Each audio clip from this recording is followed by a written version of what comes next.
Hey, happy day. A man asked his wife, "What would you do if I won the lottery?"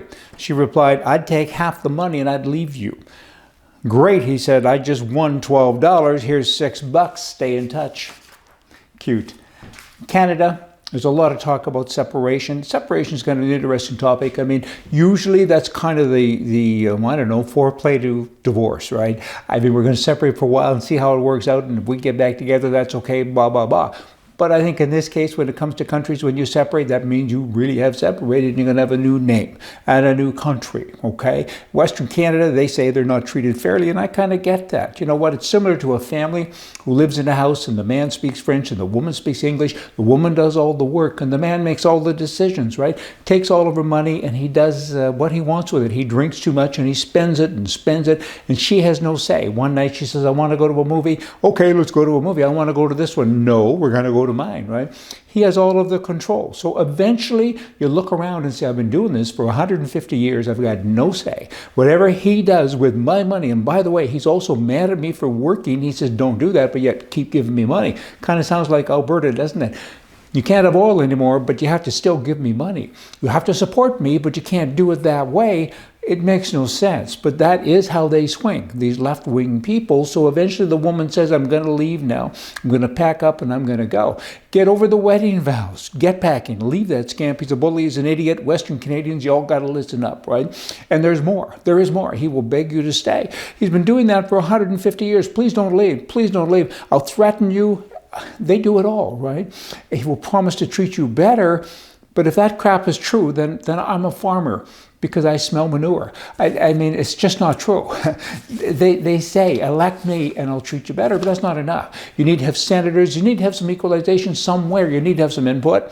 And I remember once when I voted, I raced to get back to Alberta before 8 p.m., before the voting booths closed. And as I was driving up to vote, they announced the new prime minister of the country, right? Because the East had already made that decision. So it's not very nice. So should people separate? Should the West separate? Of course they should.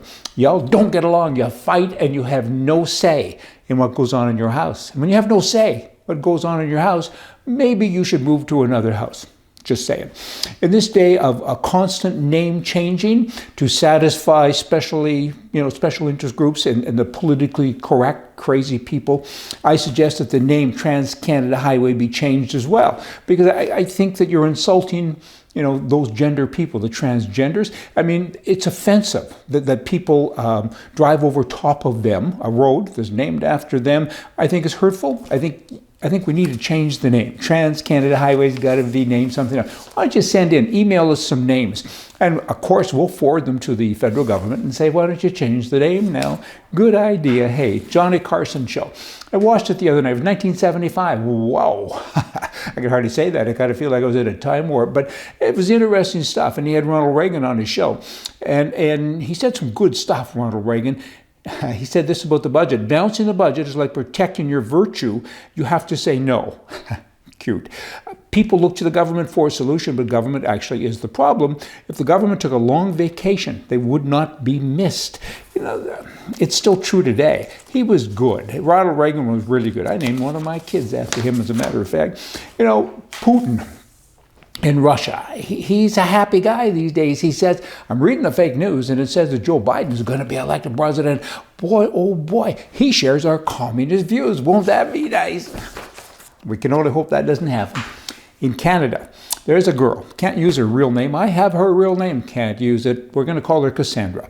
She passed her IPSC, IPSC badge, black badge, safety training program with flying colors. This allows her to shoot guns, boom, boom, boom, boom, in sanctioned matches.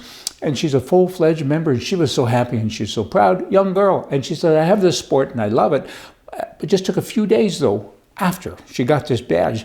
One night there was this very aggressive knock on her door, and it was a couple of policemen, and they had paramedics with her, and they rushed, and she was in her nightgown, for heaven's sakes, and they arrested her, put her in handcuffs, and they strapped her into the thingamadoo that paramedics have, and they went around the house looking for ammunition and guns. And where are your guns? Where's your ammunition?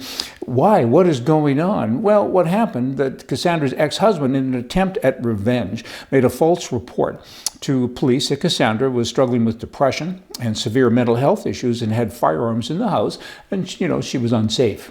to be there. She might hurt herself, or worse yet, she could hurt other people. So she was apprehended under Canada's Mental Health Act. That's all it took, and her whole life was upside down.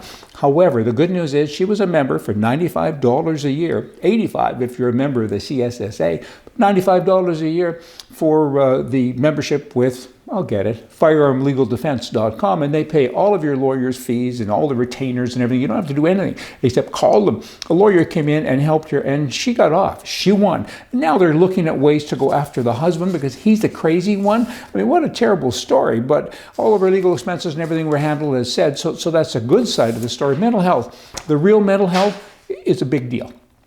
But when you just get your gun license, the theory is, like she just got it. So the theory is you're not crazy yet. I mean, if you had it for several years, maybe kind of sort of, but not then. So the police didn't think it through. But mental health is a big deal. I do get that. There's close to 4,000 suicides each and every year in Canada, 48,000 a year in the US, more than 800,000 suicides per year in the world. The most suicidal country in the world by a wide margin, this is kind of astounding to me, is Greenland. You know, and that's mostly because they've transformed from a remote colony to a welfare state. Socialism is pretty good, I guess, or isn't very good for your mental health. You know, suicide is a permanent solution to a temporary problem, and it's a terrible thing. And hopefully they'll be able to help people. Now, on a lighter note, on a happier note, let's get away from all of that. That's kind of depressing stuff. In Finland, there's a prime minister. She's the youngest ever. She's 34 years old, and she's a prime minister, and she's now appeared in a magazine. She makes me like politics all of a sudden, maybe even politicians. She's kind of gorgeous, right? And here she is, and there's all kinds of pushback on this.